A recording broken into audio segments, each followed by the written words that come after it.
Tempête de neige. La neige, les autres pays c'était ça, ici c'est remonté.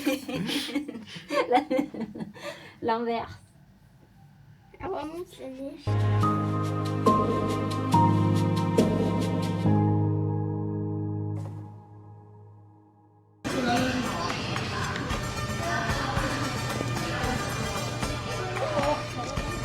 Alors c'est quoi les ambiances du parc?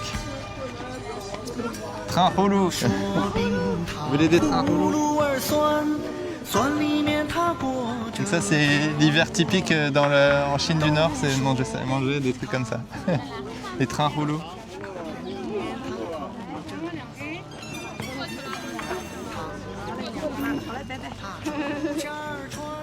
Premier réflexe que les gens ont, c'est de prendre tous une saucisse.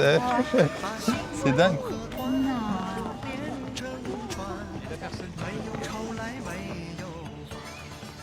Je suis actuellement dans le parc Taiping Tia. Nous sommes le 24 décembre, donc bonne fête à tous. Je pense que le moment où vous verrez cette vidéo, ce sera déjà passé.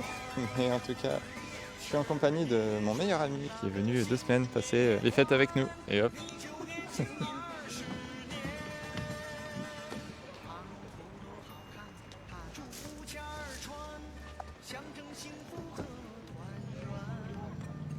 À la recherche du marché de Noël. Ouais, ça doit être ici, hein, si les gens montent.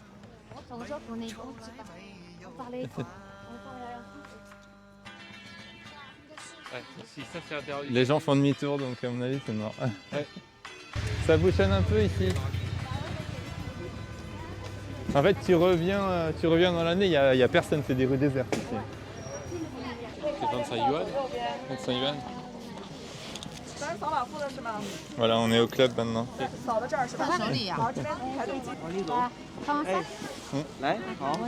25 yuan le sac.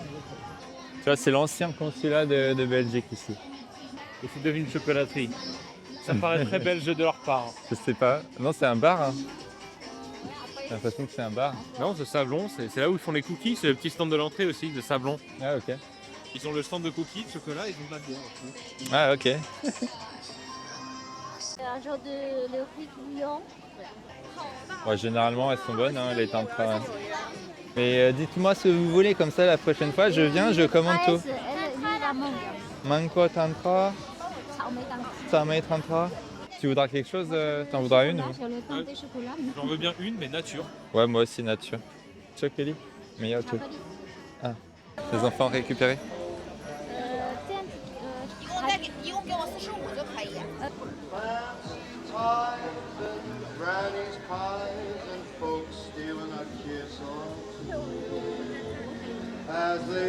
Comment ça, qualité? C'est une dentiste? Dentiste qui propose des services? Dans un stand où il y a du sucre, c'est peut-être pas un mauvais plan. T'es parti acheter du vin chaud? Oui, c'est juste de voir lequel c'est. Et comment je peux payer? Avec Alipay comme à l'aéroport. Je scanne mon code pour payer.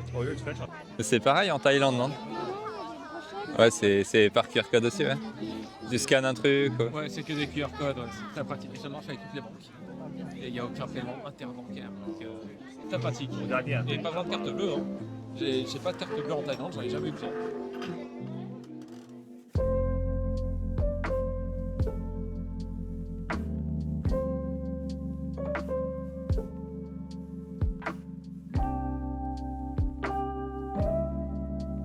Il y a des coquillages. Votre objectif, les enfants, ça sera d'en trouver vous-même sur la plage un jour.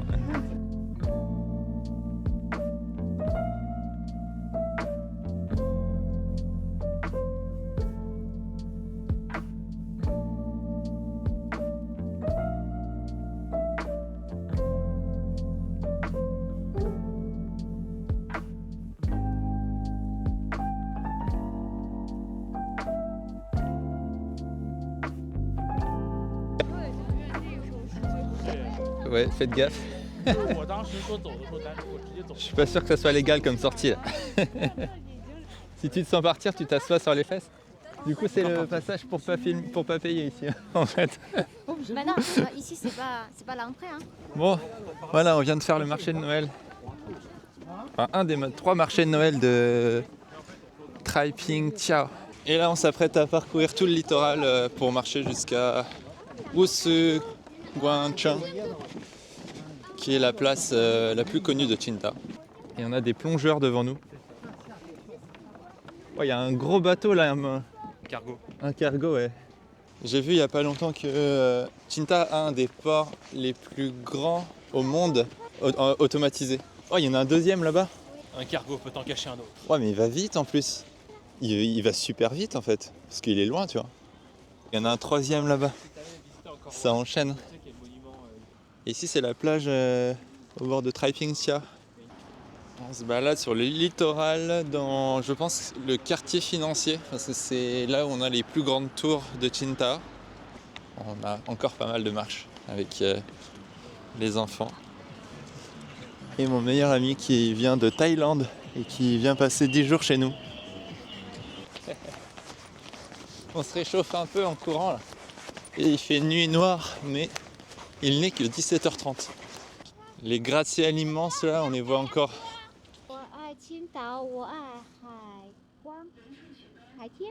Haïtien. C'est pour ça les personnes qui met le... Regarde, il y a un Tetris.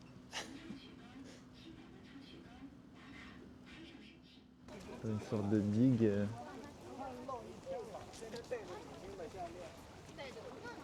Voilà, nous sommes actuellement à la place du 4 mai, Wusu Guangcheng, qui a cette grosse statue, une sorte de ruban en forme de tornade. C'est en fait l'emblème de la ville.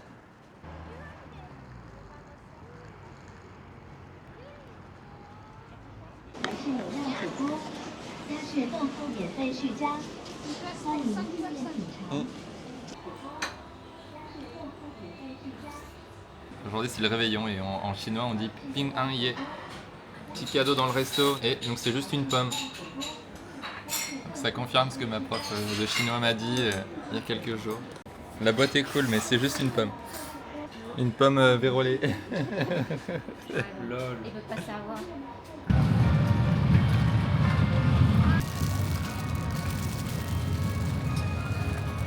Ils font leur kiff, tu vois.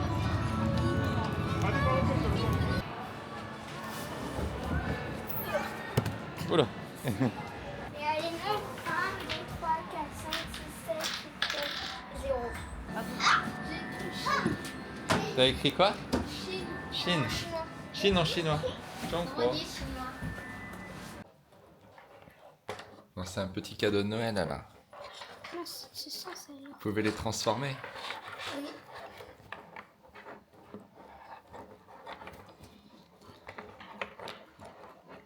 Il joue à ça depuis 1 heure là. On peut plus s'arrêter là. Mais c'est bien, c'est un petit. Ça fait un petit cadeau qui prend pas de place, on pourra facilement le ramener. Hein. Regarde comment il est. Nous voici au musée de la bière. Alors je crois qu'il y a 3 endroits à visiter. Bon, tu vois qu'il y a de la neige à Qingdao, il neige jamais, mais si. Je me demande si c'est les usines un peu historiques là. La brasserie un peu historique de Qingdao peut-être.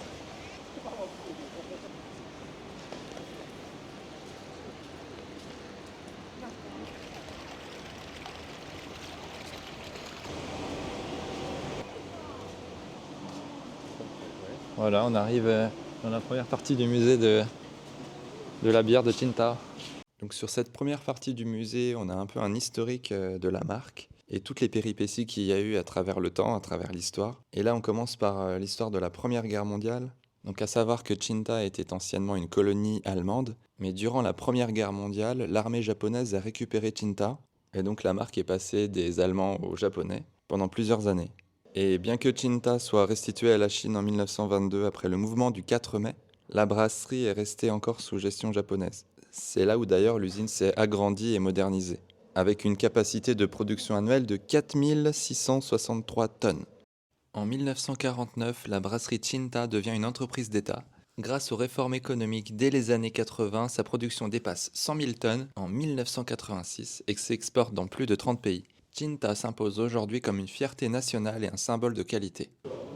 Donc là, ils disent que les bières de Qingdao, c'est la première entreprise qui est devenue publique en dehors de la Chine, quoi.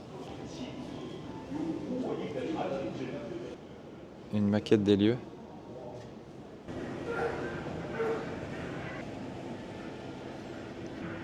Pas mal de styles différents. Là ça fume en haut là, donc ça doit être en activité là. Ça doit fonctionner. Voilà, on accède à la production là. La vieille brasserie, l'ancienne brasserie quoi. Là où il y avait la fermentation. Donc là c'est le process de production de la bière là. Allez Jason, mets-moi-en une louche. Une sorte de truc rotatif là qui... Ouais, pour mélanger. Enfin, c'est vraiment les anciens lieux. T'as vraiment le vieux ventilo, ventilateur au plafond. Enfin, Ouais. T'as des trucs quand même assez historiques. Ouais. Je me demande combien de tonnes, combien de litres tu peux mettre là-dedans, mais c'est des sacrés queues. Hein. Ouais. Bah, si c'était pour toute la ville, voir l'exportation, ouais, heureusement. Enfin quoi? Welcome to Agua. China. Welcome to China. Welcome to China. Thank you. French. Mbappé. Hein? Mbappé. Bodies of the Ah non, je crois le PSG. Ah, Je crois que c'est un fan de foot. PSG. PSG. Ah. Yes. PSG. Football, yeah. Football club. Club. Crêpe. Football club. Yeah, football crêpe. Yeah. Bonjour. Bonjour. Ni hao. Bonjour. Putain, j'adore faire des interactions comme ça. Qu'est-ce que ça me fait marrer. Et tu sais, juste avant, j'ai entendu, il a commencé à dire un truc genre tout surpris, à chuchoter, et après il m'a parlé. Et tu sais, il a dit d'un coup, putain, il y a un étranger, c'est vrai, il est chauve, il est chauve. Un étranger, ça va, 2 étrangers, c'est plus ça accentue l'effet, tu vois. Ouais, je pense. Mais tu sais dire quand même France, enfin quoi? C'est toi qui as dit, non? Enfin quoi? Non, c'est lui qui a dit, et moi j'ai Ah, ok. deviné. Ah ok, je pensais que tu savais quand même. Non, ah, je sais vraiment rien dire en chinois. Enfin, en mandarin, pour être précis. Ils ont fait un peu le thème Noël. Il y a un sapin. Ah bah d'accord. Voilà, la partie que t'attendais. En même temps, si j'avais pas eu une partie dégustation dans le musée de la bière, ça aurait été étrange à mon avis. Ah ok, des cacahuètes, cacahuètes bière. Bon bah... voilà, on est à Tinta quand même. Il y a plus de monde là qui fait la queue pour avoir sa bière. Hein. Le musée est gratuit, mais t'as un petit truc... Non, il est pas gratuit le musée. Ah, t'as payé? Bah ouais. Ah merde, je savais pas. Ah ouais, j'ai payé, c'est 50 yuan par personne. Santé à tous, on est au musée de la bière. Mais pourquoi ils nettoient le coton? Ils en font quoi du coton, je comprends pas. Je sais pas. Peut-être que c'est pour nettoyer la bière, en fait, que le coton est juste utilisé. Ah ok, ouais. Tout ça, c'est un énorme filtre avec des filtres à coton à l'intérieur. Passe à travers le gâteau de coton pour l'absorption, filtration, et devient un liquide beaucoup plus clair. Donc ouais, tu vois, c'est vraiment pour filtrer toutes les saletés et récupérer une bière beaucoup plus claire, et puis je pense propre à la consommation. Donc c'est juste un énorme filtre en fait. C'est un filtre à impureté quoi. Donc voilà. Et ça ressemble à ça.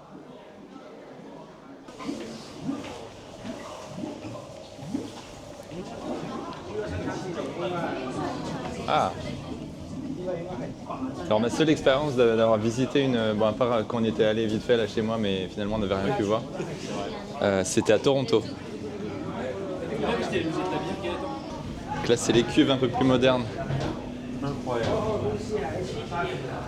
Sacré taf. Ouais, parce qu'il y a tout un process avec plein d'étapes, donc... Ouais, bah, c'est vrai qu'il y en a à Paris. Hein. donc le système de remplissage de bière. Là. Nettoyage de bière, de bouteilles de bière, donc ils récupéraient peut-être les bouteilles pour les relaver. Donc ça remplit les bouteilles, ensuite ils passent dans un tapis roulant. Ouais, et là-bas, c'est en attente. C'est Factorio en fait. Je suis en train de me dire, j'ai des 5 de Satisfactory. Satisfactory. Ah, il y a quand même un ouvrier là en bas, là. Un employé. Vous buvez peut-être une bière de Tinta actuellement qui vient d'ici, qui vient de cette usine automatisée. J'ai vu qu'il a des bouchons dans les oreilles, donc ça doit faire du bruit. C'est les canettes là. Ah ouais, la vitesse là, des canettes là-bas là. Ouais, et tu vois, ça ralentit progressivement là-bas, ça s'entasse, puis après ça arrive ici. Wow, c'est fou. Et lui, il fait quoi là-bas là?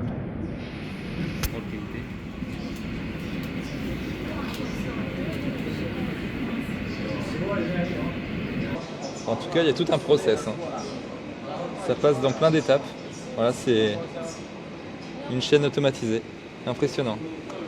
Une sorte de bifurcation là, peut-être pour éliminer celles qui vont pas. Peut-être que s'il y a un des robots de contrôle qui a dit ouais, il y a un problème sur celle-là, il va être capable de pousser au bon moment et de la sortir de la chaîne.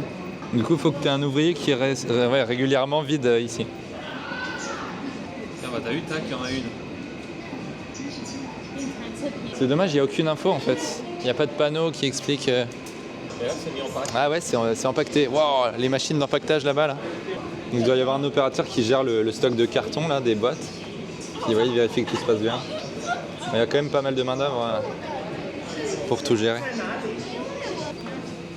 Là, c'est la phase d'étiquetage automatisé. Et il y a tout un système rotatif. En fait, les bouteilles elles passent dans un truc qui tourne.